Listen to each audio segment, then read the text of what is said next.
All right, welcome into the EMAW Online. We call this EMAW Radios. We go live for you on this Monday after the Wildcats. I didn't realize this until this morning.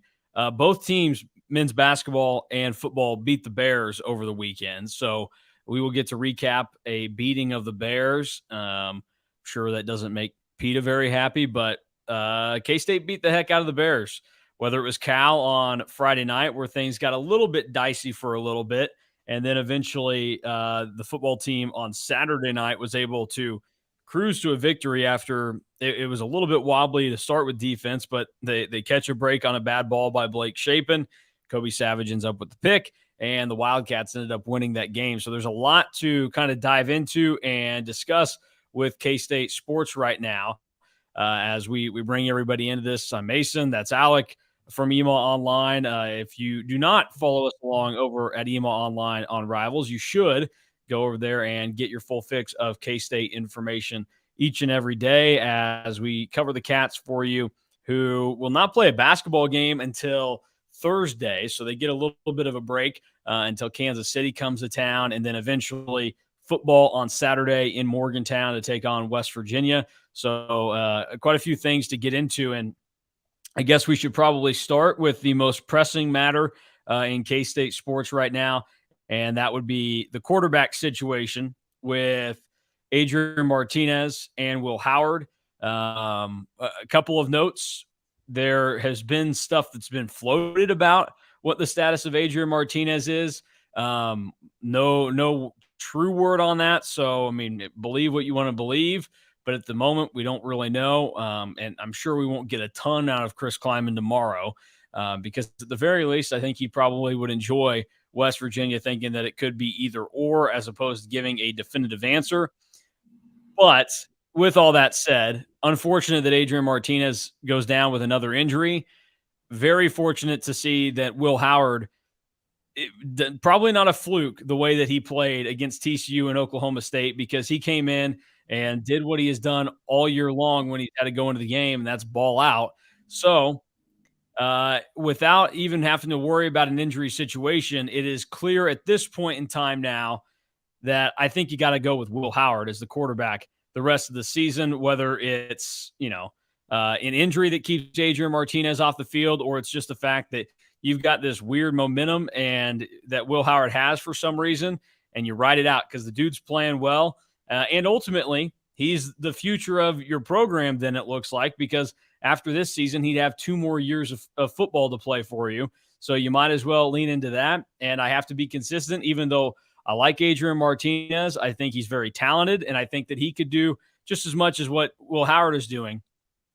I think you look at it, and what I've said in the past is if you have the opportunity to go with the guy that's going to be your future as opposed to a guy that is only kind of a part of your present, then you obviously have to go all the way in. So whether it's an injury or just play that distinguishes what happens, Will Howard to me is clearly the guy moving forward.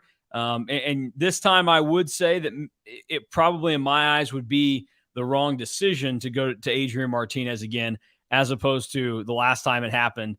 It wasn't the wrong decision to go back to Martinez by Chris Kleiman. It was just an either or, and he made the choice to go back to the guy that had played more college football and had the element of being able to run a little bit more. Yeah. Sorry. Yeah, I think with what we've kind of seen from Will Howard over the last couple of weeks, and particularly against Baylor, to come in again and have a lot of success, I think it's fair to probably expect him to have the starting quarterback spot heading into West Virginia this Saturday.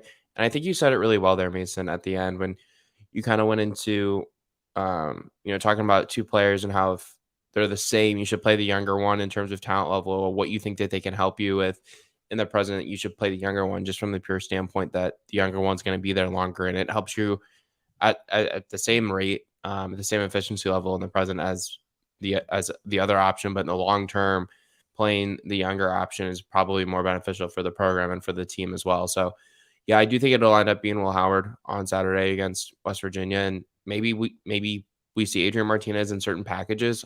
They have said that they're not opposed to playing a 2 quarterback system. I don't know what that kind of looks like if they decide to do it, because obviously Adrian Martinez is a pretty gifted runner, and that's something that I think teams would probably have to key in a little bit more for if they went with the 2 quarterback system when Martinez stepped into the game. But clearly Will Howard has come in and had a lot of success throwing the football.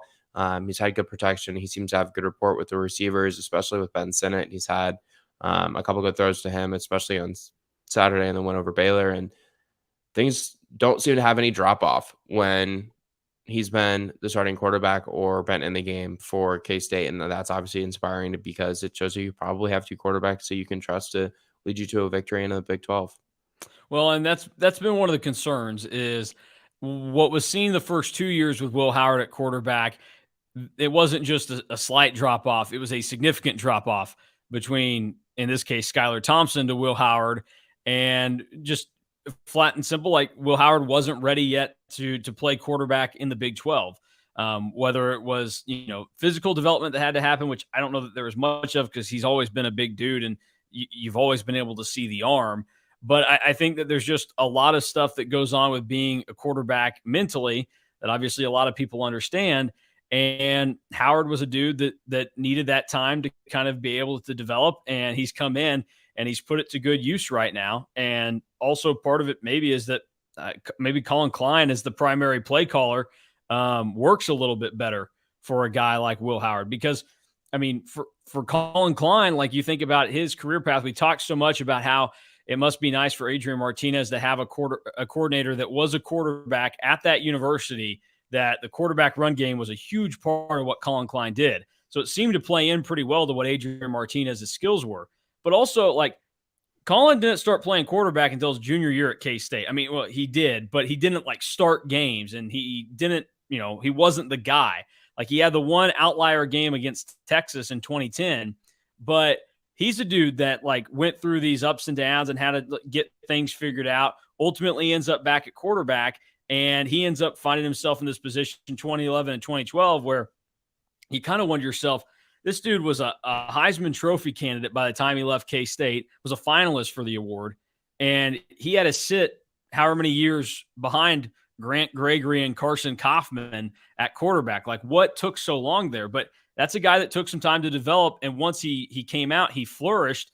And maybe his mindset and his knowledge of that situation and also the way that he just sees things probably gets through a little bit better and easier to Will Howard when Colin Klein has full control of the offense as opposed to what Courtney Messingham had. So there's something there and there's something to it. I think that it's I can't explain it all, but it's not just the fact that Will Howard's played well. It's that the offense just kind of has a different feel to it when he's been out there.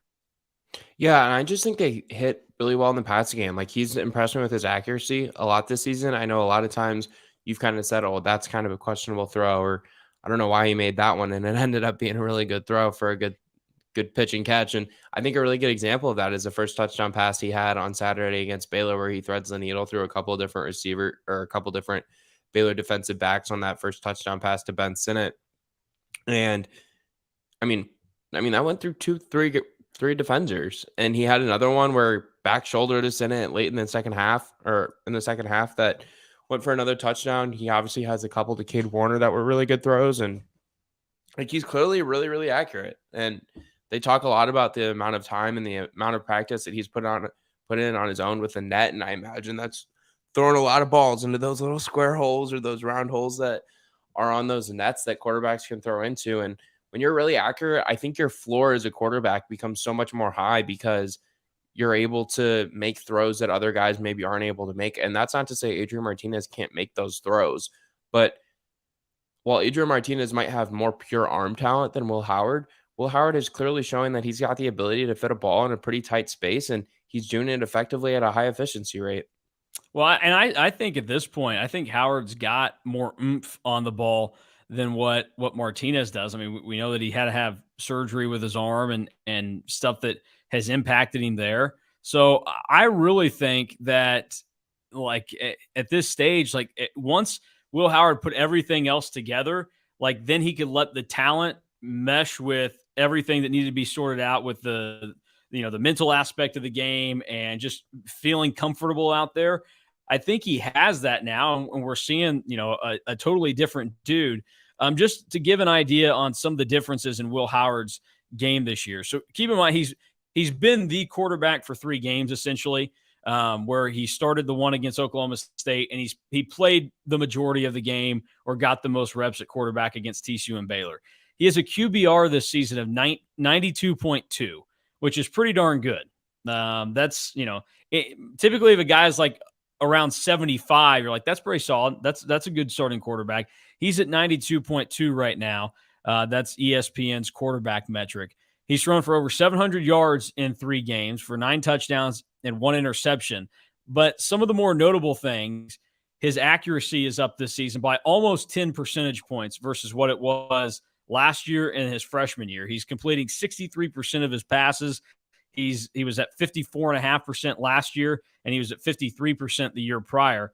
Then the other note on all of this is he has upped his average yards per pass to 8.5. So each ball that Will Howard throws is going an average of 8.5 yards. That's up from 6 last season in the time that he got, and then 7 the year prior. And the difference being, to me, a lot of those big plays that were ripped off in 2020 with Will Howard downfield, they weren't really downfield because of his arm. It was more so he had a couple of big plays where he could dump it off to Deuce Vaughn and he would take off. Briley Moore had a big one in that Texas Tech game where he took off down the sideline. So he got a lot of help from his personnel out there with him. This year, he's the dude that's creating the plays down the field. Now, credit to the receivers who have played really well the last few weeks of the season, but he's just a totally different dude, and everything that we've heard leading up to this point from Chris Kleiman actually seems to be coming to fruition this year. So that's why I think, that now the decision is clear. You ride out with Will and you see what happens. And ultimately, if things go horribly awry, the good news for you is that you have a very solid plan B if Adrian Martinez is healthy enough to go. But quarterback is not a position that K-State should be too worried about right now. I think the toughest part of all this is just going to be making a decision and having to break the news to whoever it is, if you have to, because of, if they're both good to go, how do you go about doing something like that?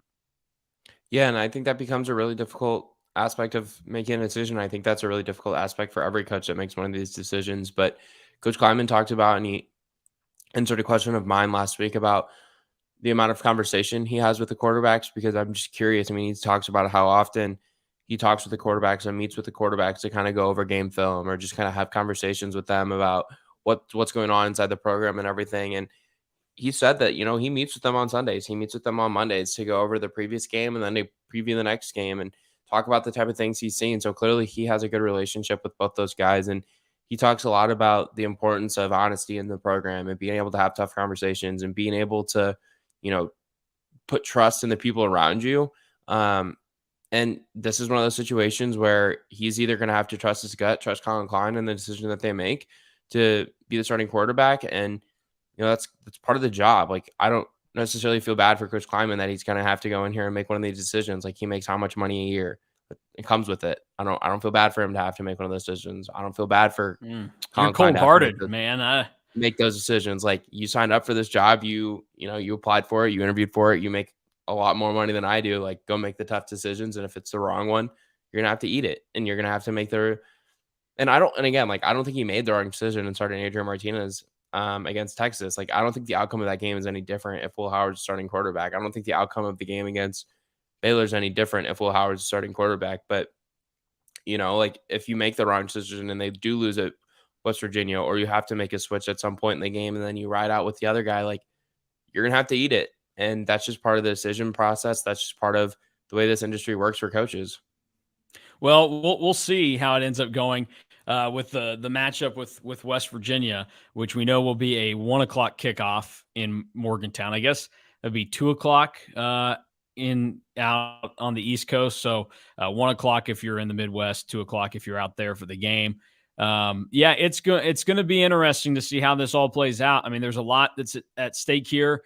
All throughout the season, we've heard Chris Kleiman talk about how the conversation and the decision is, kind of going back and forth with Will about the red shirt and some of the other ways that you want to do it. But I get the vibe that if Chris Kleiman says the decision or they need to use Will because of Adrian being out with an injury, if it gets to that point, I don't envision a world where Will Howard says, all right, you got one more game with me, but then you got to figure something else out because I want to keep that year of eligibility. If Will Howard is the guy that you're going to ride with, I think that's a dude that's more than happy to throw the red shirt out the window to try and help K-State win a Big 12 championship, which they are now in the driver's seat yet again to be the team to join TCU in Arlington on December 3rd. Yeah, and I think what makes this decision really tough, in my opinion, is that the quarterback position is such a tough one to handle because guys enter the portal more at the quarterback position than any other spot, it seems like. And everyone kind of talked about and asked Will Howard, like, why did you stay after the last 2 years when Kansas State brought in someone else to be the starting quarterback in Adrian Martinez, and they brought in younger people behind you? Like, why did you stay after your struggles? And he talked about how much he loves this locker room and how much he loves the coaching staff, and he loves K-State and he loves Manhattan. I think a lot of those things would maybe go away if you continue to kind of make him the backup, and maybe he's understanding of that. Like, maybe he understands, like, well, I guess I get to be here for another year if I take this red shirt and all these other things, right? Like, those are all positives. But at the same time, like, I got to think Will Howard goes home to his apartment after practice or gets home from Waco, Texas on late Saturday night, early Sunday morning in the middle of the night, and is thinking, I've got this job. Like, I'm going to be the starting quarterback. And if you continue to move him, like, don't you think that other programs, I'm not going to say they're in contact with him because no one tampers in college football with the transfer portal, Mason. No one does that. Nobody. I'm not saying that that's going to happen, but to think that he wouldn't be a hot commodity for other programs is blatantly false. Like, the way he's played this year, someone's going to want him if Kansas State continues to make him the backup quarterback and decides to try and redshirt him, especially if they do redshirt him, because then they get him for another year. So I don't know. Like, I think that the decision that's made is probably going to end up being Will Howard's going to be the starting quarterback, like I said a little bit earlier, and we'll see how that plays out. And right now, I think that you have good reason to believe it's going to play out pretty well. Yeah, I mean, there's no reason to doubt it at this point in time. The sample size is large enough now. Whereas, after TCU and Oklahoma State, you could say to yourself, like, I don't know, like it could be a flash in the pan type of deal. No, the dude's played 3 games, 2 of them on the road at what are supposed to be good enough opponents, were big time crowds. I mean, Baylor people are still talking about how great their crowd was on Saturday night, despite it being a sellout, which, whatever. But he's handled it all very well, and he's looked comfortable and confident. And going back to what you said earlier about some of my reactions to the throws that he makes, that first touchdown pass to Ben Sinnott, from our angle and live, you thought, boy, he just got away with one right there. Like, that wasn't a very smart decision, but it got in there. It worked out great. Woo, whatever. That was a real deal throw there that he made. Like, once they showed the camera angle from the back of the end zone, there was a legitimate window for him to throw the ball into, and he zipped it in there, and it was a perfect pass. It wasn't one of those where he crossed his fingers and hoped that something good would happen. Something good happened because Will Howard had the talent to make something good happen there. So I was of the mindset that they should have started Will Howard for the Texas game, but I wasn't going to be upset or think it was the wrong call for Chris Klieman to go to Adrian Martinez. And the way that game played out would not have been any different if Will Howard was the quarterback. The defense was terrible in the first half, and Adrian Martinez escaped what probably would have been 5 sacks over the course of the game. But you could have had some momentum going in there, and we don't actually know how much momentum is actually worth. But when you have it, you should definitely try and ride it. And now, I mean, this feels like a situation where Chris Kleiman's getting a second chance at making that decision. And we know how much he cares about Adrian Martinez, but we also know how much he cares about Will Howard, because he knows what Will Howard has been through the first 2 years. And I definitely think that we come out on the other side of this with Will Howard being the guy on Saturday, whether Adrian Martinez is healthy or not. And I don't fear anything anymore with Will Howard at quarterback. It took 3 amazing games for me to get to that point, but I don't think K-State should be concerned if they have to ride out with Will the rest of the season, because now, I mean, he's playing like one of the best quarterbacks in the Big 12. I mean, think of it this way. I know there's a lot more to a season, but Howard could ultimately end up being the quarterback in half of K-State's Big 12 games this year, or playing a majority of the snaps there. How many other Big 12 quarterbacks are playing better than Will Howard right now in the season? I mean, you could say Max Duggan probably. Quinn Ewers has had his moments, but Quinn Ewers is still a little inconsistent. Like, so Still young, still a I freshman. think I think that you're probably looking at like Will Howard's probably playing like one of the third or fourth best quarterbacks in the league at this point in time. And then the other guy, if you want to say he's third, then I would say number 4 is probably Adrian Martinez. And if Will Howard's going to be, fourth on your list, then number 3 is probably Adrian Martinez. So I think K-State's in a really blessed spot right now to have a quarterback controversy because both guys have a ton of talent and can help you win games. Yeah, and that's what it comes down to is you just have to make the decision to put yourself in the best position to win these last 2 games and clinch a spot in the Big 12 title game to play TCU. All right, moving on to some things off of the quarterback discussion, but feel free to ask more questions about the quarterback stuff that will go down. We'll hear from Chris Kleiman tomorrow. Like I said, I don't anticipate him spilling any beans on anything that goes on with it, but we'll see. Maybe he's in a good mood, or he decides that the best way to play this thing is to instill the confidence into Will Howard by just letting him know early on, like, hey, you're the guy. Will's our starting quarterback this week. Let's roll. Other notes from the game on Saturday against Baylor. The defense obviously was impressive as they held Baylor to just 3 points.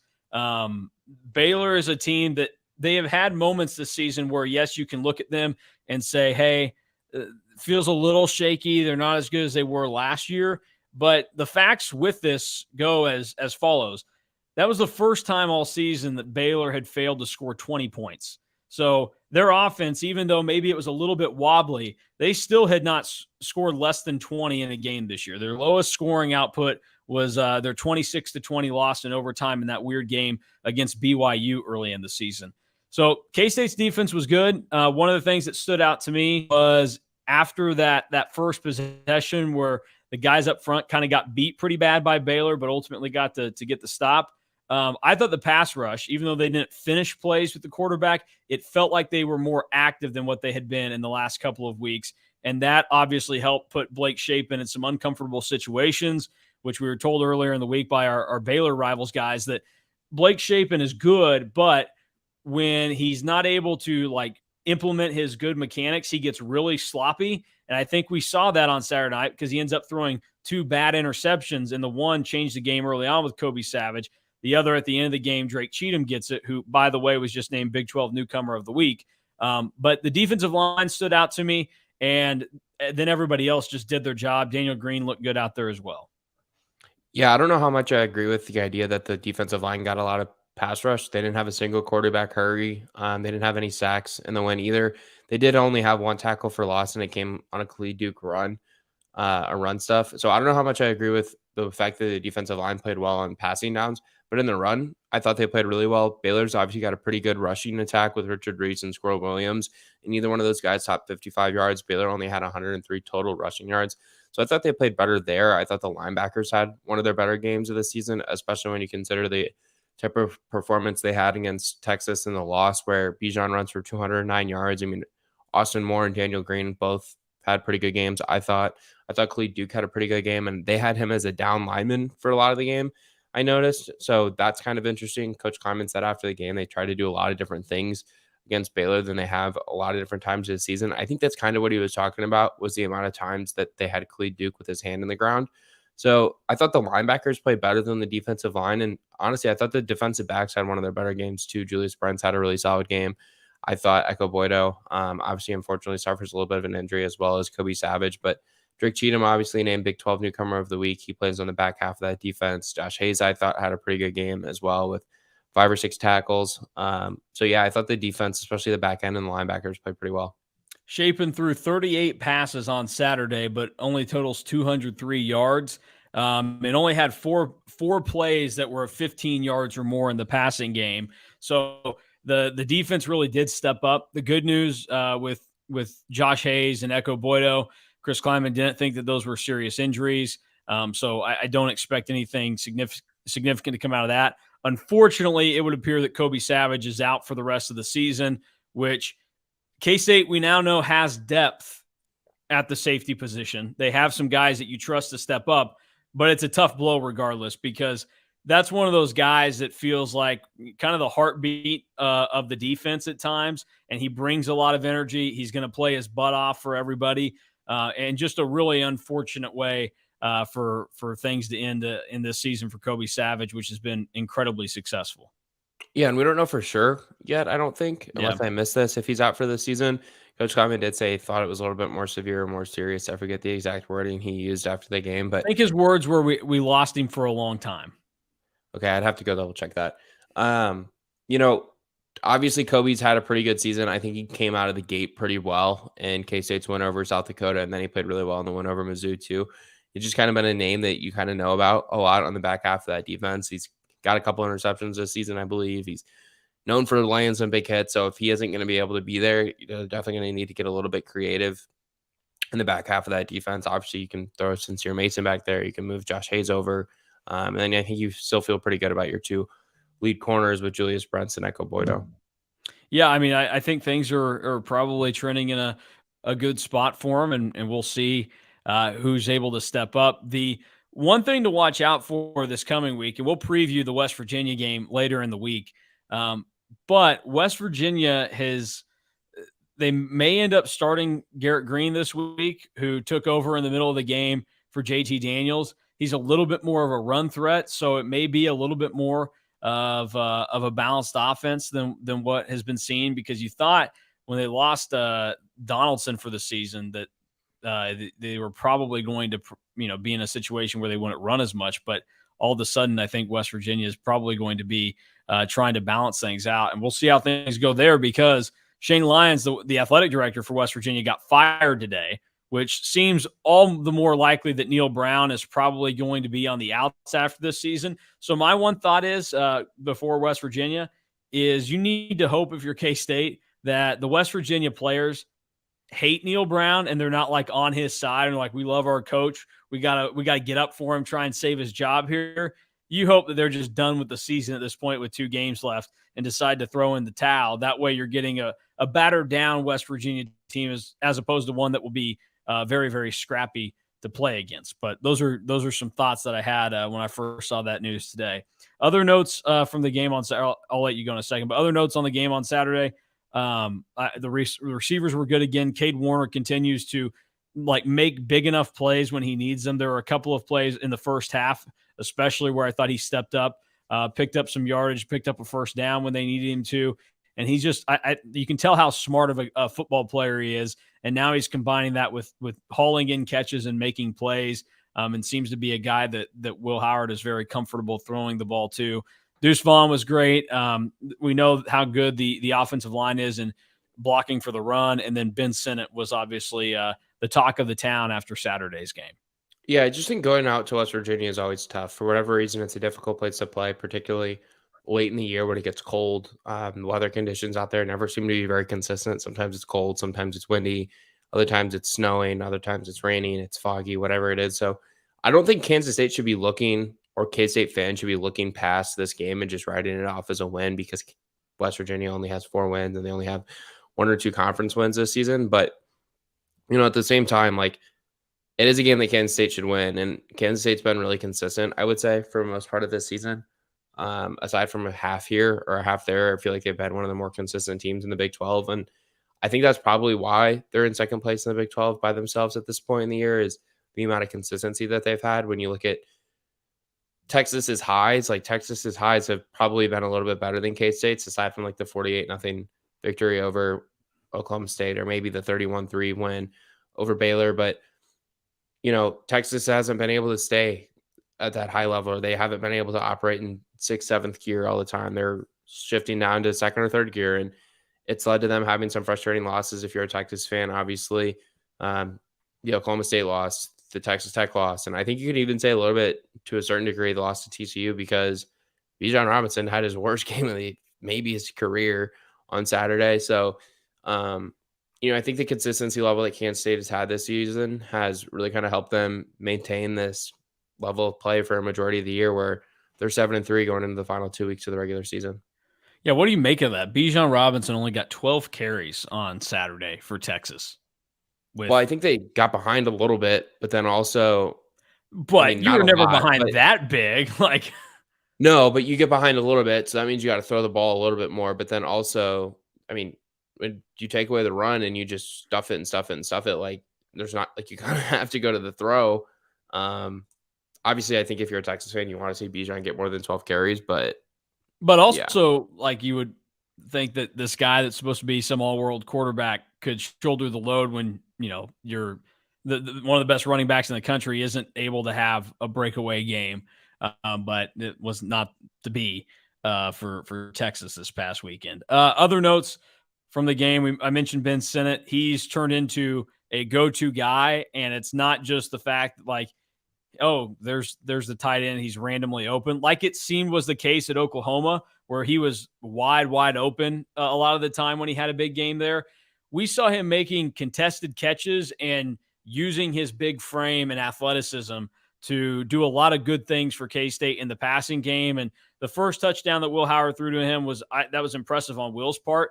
The second one, you just kind of shake your head and laugh at the play that he was able to make, because that looked like what you expect out of a big athletic tight end to go and grab the ball. So I was pretty excited to see the game that Ben Sinnott had, and like, that's a legitimate tight end that K-State has that they can use in the passing game now, which is something that they haven't felt like they've had in a long time, or at least haven't been able to utilize him. Because I do think the last 2 years with Daniel Amaterbebe and Briley Moore, there was the talent there to be used in that situation, just wasn't in the cards for the offense. Colin Klein clearly knows that he's got a guy that can be used like that in Ben Sinnott, and he's found ways to execute. And Sinnott has risen to the call as well.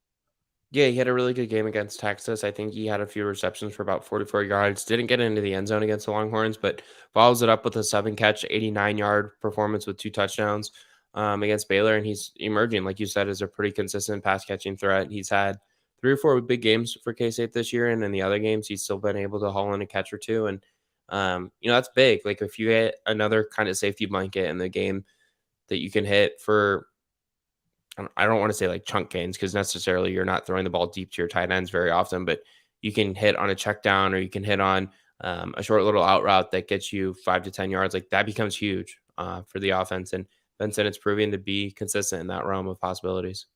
Well, and I think you like, with that size, if you're inside the 10 and you need to go to the air, you can find a little spot where he can just turn around and sit and turn around and use his body to kind of get into the end zone. So there's a lot there to like with what is going on for Ben Sinnott, and we'll see how he continues to develop.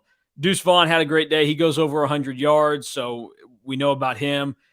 Maybe we should talk about him more, since Chris Kleiman seems to think that nobody talks about Deuce Vaughn anymore. It's about everything else, which I would tell you is a very, very good sign for K-State. Like, if we've gone pretty much after the first couple games of the year, everything that gets asked to Chris Kleiman on Tuesdays is about everybody other than Deuce Vaughn. And he feels like he has to go out of his way to say, hey, like, Deuce is still the real deal. Like, he's the guy.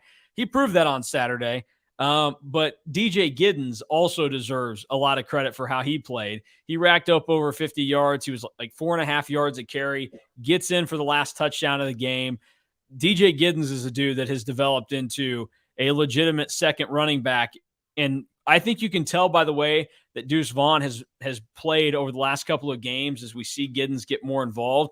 Like, it's helpful to be able to give him a little bit of a break every once in a while and not have to run him into the ground. And so I think DJ Giddens deserves a ton of credit for being a redshirt freshman that's out there playing good football for K-State when they need him to, and being reliable with it, because that's always a question. And that's why we didn't see a ton of secondary running backs last year for K-State, is because they would get in the game and they just weren't reliable. I mean, everybody was calling for more Jacardier Wright, and he gets his shot and he fumbles on the first drive of the game against Oklahoma. So DJ Giddens is reliable and he's playing really good. Yeah, and I've been calling for him to get more carries for a lot of the season, Entire right? Like, season. I think not necessarily because I don't think Deuce deserves the carries, but just because, like, load management. And even late in the game against Baylor, they're up 24-3, game's over essentially, and Deuce is still getting carries. And I don't think I'm the only person who's had this thought late in games where they're continuing to give Deuce the ball instead of rotating in DJ Giddens. And for DJ to get 13 carries for 58 yards, that says a lot about their trust in him, and I think it shows that it's growing. Maybe also says a little bit about the fact that Deuce maybe isn't 100% at this point in the year because he's been battling some things at different points in the year. So I know he's had a little bit of a shoulder thing at different points of the season. So to see DJ get a bigger share of the carries, I think is something that K-State fans should feel good about going into the last 2 weeks of the regular season. I will say this.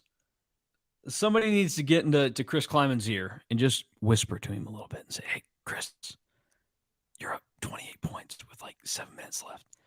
Get Deuce Vaughn out of the game. Get him out. Stop. Like, I get what he's doing.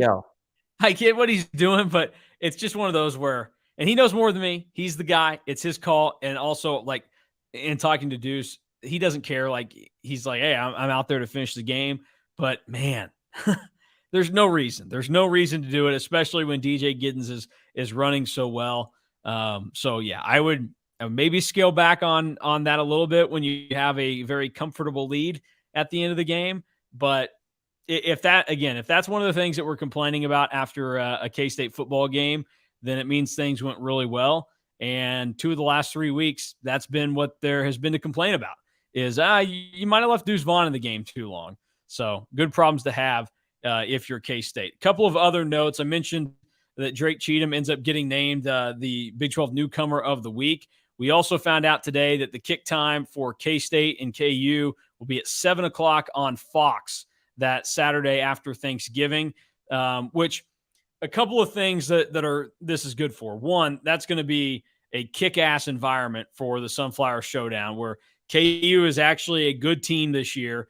And in Manhattan, K-State might have a trip to Arlington on the line in that game. And you get the 7 o'clock kick, national audience on Big Fox. And in addition to that, and this is something that has always been my gripe for when they schedule K-State and KU the last weekend of the year, anybody that is going to be out and watching a state championship game that Saturday has a better chance of being able to actually be at that game. I have always hated that K-State and KU would play each other on state championship Saturday for high school football in the state of Kansas. Now with those games taking place in the afternoon, this game taking place at 7 o'clock at night, most people will have the opportunity to be able to take that game in. And I think that is a significant deal. One of the things to watch for is that, K-State's going to have hopefully a lot of guys that they're interested in that are playing on that Saturday in the recruiting side of things. So that was one of the other notes that I wanted to throw out there real quick in regards to football and how everything plays out with the scheduling of TV for K-State KU. I'm just happy I get to watch the entirety of the Michigan-Ohio State game. See, yeah, this is all you've been saying. I'm ready to watch the game. Oh, it's going to be awesome. I'm sorry that I don't want to watch 2 likely undefeated teams play in the last week of the regular season. It's great, but playoff spot likely on the line. It is what it is. It's the best rivalry in the sport. Whoever wins the game wins the game, whatever.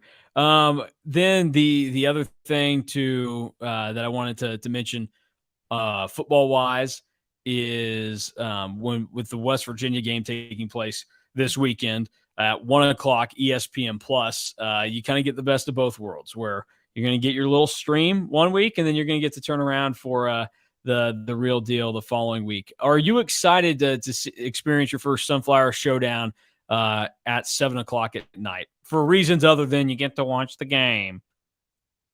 Yeah, I'm excited. I like going to every game. I guess it's cool. Like, it's a good rivalry game. I'm excited that Kansas is objectively good this year, or at least competitive, which obviously makes it more entertaining. Like, I don't think it's ever very fun to go see a team that's 0-11 trot into a game that has a point differential of negative 600. I don't think that's very fun. Like, I don't like watching non-competitive football games most weekends. So I'm excited that my first opportunity to see it could very well be a competitive football game. Let me tell you, that has been fun to walk into for the last however many years that K-State has been dominant in this game. I guess it'd be the last 12 that have been blowouts. Well, actually, there's one in there. 2018 was a tight game, but Alex Delton, he'll live on forever with his touchdown run right there at the end. So we'll have to see how things end up playing out for K-State KU. Other notes real quick. We will jump and give a quick thoughts on the basketball performance against Cal from Friday night since we hadn't done that yet. K-State ultimately able to win by 9 points. They were 7-point favorites in the game, so no big deal for some of us out there. And they got up by 20 in the second half, and then it got all the way down to 1 point, and then Marquise Noel took over. What did you make of the game on Friday for K-State, and what can they take from that that is significant for learning as a team that is new together? Yeah, so I had two major takeaways from that game. Both are kind of from the closing time when K-State regained control of the game. One, Marquise Noel is clearly the undisputed leader of this team, considering those three plays that he had in the final few minutes, including the three in the corner where he got fouled. He didn't really get fouled, but he got fouled. Makes it a 4-point play. Then he has another really nice play on the following possession, I believe, where he gets a reverse layup. So that turns into 6 points in K-State's direction. And then he's able to poke away a steal, I think. And he feeds it up ahead to Naquan Tomlin, who's running the floor for a dunk. So it turns into like an 8-point swing. And Marquise Noel was involved in all of them. That's huge. And then my other major takeaway was after those three plays, K-State kind of let Cal hang around a little bit, kind of get back into it just a tiny bit, get it back down to a 3-4 point game. And they put the ball in Keontae Johnson's hand, and he comes through with a floater in the paint. And then on the next possession, he makes another really nice play. Keontae Johnson is clearly the alpha. So I think this team's kind of found who their leader is in those moments. And they've also found who their alpha is in those moments. Yeah, I think there's no doubt that Marquise Noel is the leader on this team. I think from the second Jerome Tang got hired, there was a connection there for those two guys. And I think Marquise Noel has a ton of respect for him and wants to lead for him and all these things. I mean, we heard it after the game. Marquise Noel is obviously very pleased to be at K-State and represent K-State. He had the great line afterwards that if he ever has a kid, he would definitely tell him to go to K-State. You can tell by the way that he goes that he's going to leave it all out there. And Keontae Johnson is, I mean, he's maybe not at like full strength. I mean, he said that he wasn't at full strength of what he was at Florida, but he looks really, really good right now. I mean, Keontae Johnson, it's only been 2 games plus an exhibition, but the dude looks like he's all Big 12 caliber right now. And I think the one thing to watch moving forward, because this is something that, as I say with my Dallas Mavericks hoodie on here, the one thing that I thought when watching that game is things kind of started to kind of whittle back down. Keontae Johnson was on the bench. I think Jerome Tang has to learn how to manage the minutes for Keontae Johnson better. And that's not he needs more or he needs less or whatever. I think he just has to find the right balance of this is when he's supposed to be on the floor, and this is when I can get away with him not being on the floor at this point in time. I think he's going to have to find a little bit of a better balance because that seemed to be one of those things there where Cal got on this big stretch. And then once he gets into the game, make sure that he is the emphasis of what you're doing on offense to kind of get things jump started. Because I watch enough Dallas Mavericks games to rip my hair out and be frustrated that Jason Kidd, he'll play Luka Doncic like the first 12 minutes of the game, and the Mavs will get up by 15. And then Luka, because sometimes he's a little bit overweight and out of shape for an NBA guard, he has to sit on the bench for like the first 9.5 minutes of the second quarter. And the Mavericks, who were once up by double digits, are now all of a sudden down by 7 by the time that Luka has to get back into the game. So managing minutes, I think, is one of those things that Jerome Tang is going to have to kind of pay attention to a little bit better with a guy like Keontae Johnson. But other than that, like, again, that's something to kind of nitpick at. I think obviously they get to learn by going on the road, getting the win, but also facing some adversity there. But at the end of the day, they all came together and made plays.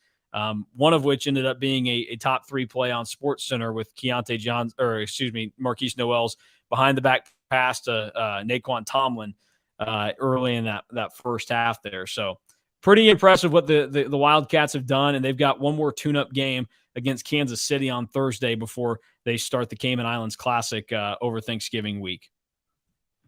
Yeah, and I think that obviously winning Thursday is huge. It's a game you should win.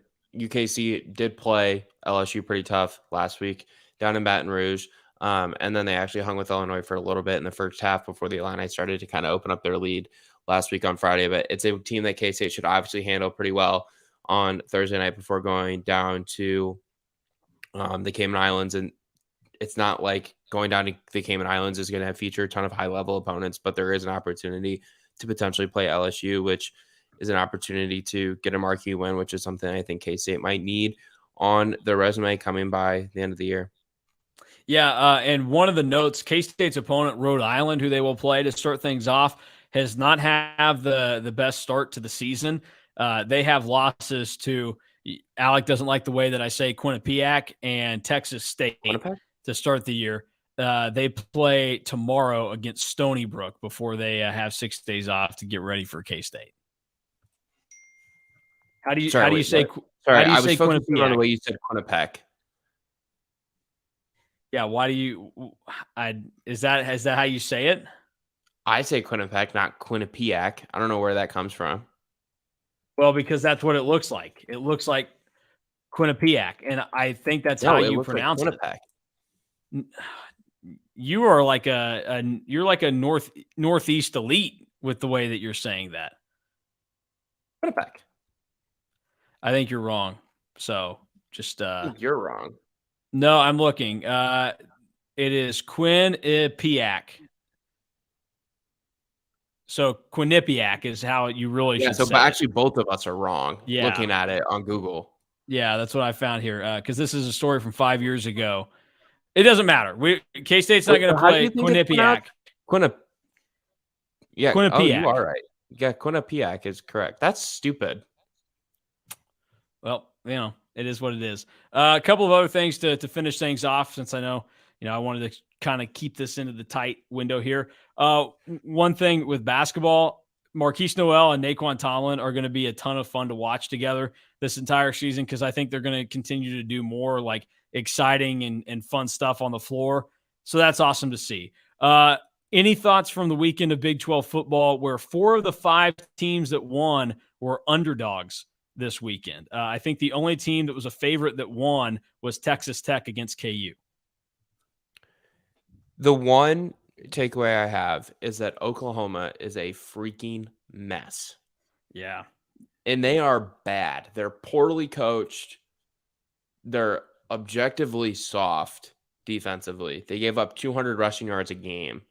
And like Brent Venables is going to have to look in the mirror after this offseason, similar to the way Dave Aranda did after his first season at Baylor. But I don't even think those are similar circumstances, because no, they're not. Dave Aranda's circumstances were coaching in a pandemic, not having spring ball, and all sorts of other mess. And Brent Venables' situation comes in, and he essentially gets to coach a roster that is largely remade with guys from the transfer portal that he recruited and that he wanted, because so many people left after Lincoln Riley left for USC. And I don't care that the players maybe don't know the system that well. Your job as a football coach is to put the players in a position to be successful. If your defense is too complicated for the players, you're failing your players. If the offense is too complicated to be successful for the quarterback and the receivers and the offensive line and the running back, you are failing your players. You are not putting them in a position to be successful. Brent Venables needs to seriously look himself in the mirror after the season and figure out what changes need to be made, because that is a mess in Norman.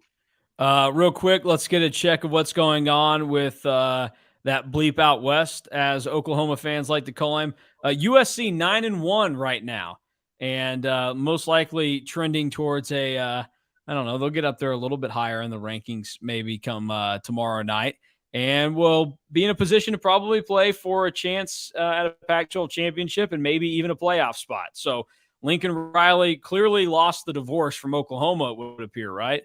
No, he is in very good shape. Nothing else to me really stood out from the Big 12 this weekend, other than I thought it was posted from a Baylor message board on Saturday night on Twitter. I thought this was the perfect way to sum it up. They had a poster that said, Chris Kleiman is who people think Matt Campbell is. And I thought that was the perfect way to put it. Like, everybody thinks that Matt Campbell is this guy that is, he's going to be consistent. He's going to get all these wins. He's this great coach, blah, blah, blah, blah. Well, Matt Campbell, he lost again this weekend. And it was not pretty down there. And he ended up losing to a guy that Oklahoma State, I think, thought wasn't healthy enough to actually play the entire game or even play. But Spencer Sanders just kind of nonchalantly, apparently, in the game was like, hey, if you need me to go in, I can play. And he did, and he came back to win. So Iowa State is down there at the bottom. I thought that was at least something to point out. Other thoughts, real quick, for me, we talked basketball. There's nothing else that has stood out in the Big 12 other than that TCU is a fraud. We know that. So just something to keep your eye out on. Although John Rothstein had them as number 10 in his Power 45 or whatever the hell he calls it today. I'm not sure John watched TCU play basketball last week. He must have just texted Jamie Dixon and said good luck and asked him for a recap of how the game went. And Jamie said, hey, we won. It was great, blah, blah, blah. And John Rothstein took his word for it. But what I really wanted to do was real quick throw out that K-State's opponent on December 3rd, the Wichita State Shockers, lost at home to Alcorn State yesterday. On Saturday, I guess, but a beautiful, beautiful start to the season for the Shockers, who lost by 9 to a team that was ranked towards the bottom of college basketball. So, go Shocks. Did you just say go Shocks? Yeah. How'd that taste coming out of your mouth? Since it was sarcastic and they lost by 9 to Alcorn State, it felt great. It felt great the way that it went. So that's me just trying to keep people abreast on what's happening in college basketball, since most people won't really start to dig into it until next week when Feast Week is going on and everything. But just wanted to make people aware of future opponents on K-State's schedule and what might happen there. Is it weird to you at all in the Big 12, though, right now that for being maybe the best basketball conference, they have a couple of schools like TCU that's underachieving and a little bit wobbly, and then Oklahoma State and Oklahoma, who already have losses on the season to opponents they should have handled on their home floor? Is what? Is it weird that the Big 12, who's supposed to be the best in college basketball, has teams that have lost games they should have won? No, because I don't think the Big 12 is as good this year as it's been the last 2 years. Plus, the teams that lost aren't supposed to be great this year. Like, I don't think the Big 12 has a depth at the top this year that it has had in previous seasons. Yeah, I don't know. I mean, we'll have to see. Like, to my opinion, for them to be as good, like, they need Texas to be pretty good again. They need Texas Tech to maybe overachieve just a little bit to have a legit, like, 4 teams at the top of the league that I think are all pretty solid. Southern Illinois, who beat Oklahoma State last week, turned around and lost to Southern Indiana yesterday. Southern Indiana, the same team that put up 91 points and lost by 6 at Missouri to start the season. And then Oklahoma's loss was to Sam Houston State. So, and they almost lost to Arkansas Pine Bluff, who has tried to be a Big 12 killer last week, but couldn't finish the job. So those were a couple of things to know. That'll do it for us, as long as Alec doesn't have any closing thoughts or wants to tell people what the road trip to and from Waco was like Saturday and Sunday. It's really long. It does feel long. That it didn't feel as bad on the way down there, but that drive back felt longer. And I will say, getting from Waco to like the north side of like Fort Worth and that area, like getting to Denton, that felt like a really long stretch yesterday. So that's how I would put it. But it's okay. We all won money on the way back yesterday, right? I won 70 cents. That's right. Well, did you win 70 cents or you just pull 70 cents out? I think I pulled 70 cents out. Yeah. Save that ticket. It could be worth something one day. Maybe. You never know. You never know. That'll do it for us. Alec and I are out of here. If you missed any of this, I'll upload it to the podcast feed as well, and you can go back and watch it on YouTube at any time. Stay locked into EMAW Online. We will have our Big 12 rankings. They will be dropping later this afternoon. Also, go over there and check out the work that Gabe did earlier this week. Gabe went through and took a look at what first-year Big 12 coaches had done. So their first year in the league, what was the result of the season, kind of some of the circumstance. It kind of puts into perspective what the significance would be if Jerome Tang was able to get K-State into a good position this year and be like a bubble team or something, because I think only 4 or 5 coaches in their first year in the league took a team to the NCAA tournament, one of which was Frank Martin in 2008 with Michael Beasley, And then the other would have been TJ Otzelberger, who did it last year with Iowa State. So go through and check out what Gabe has going on over there. It's good stuff. And we'll have plenty more coverage coming to you throughout the rest of the week. That'll do it for Alec and I.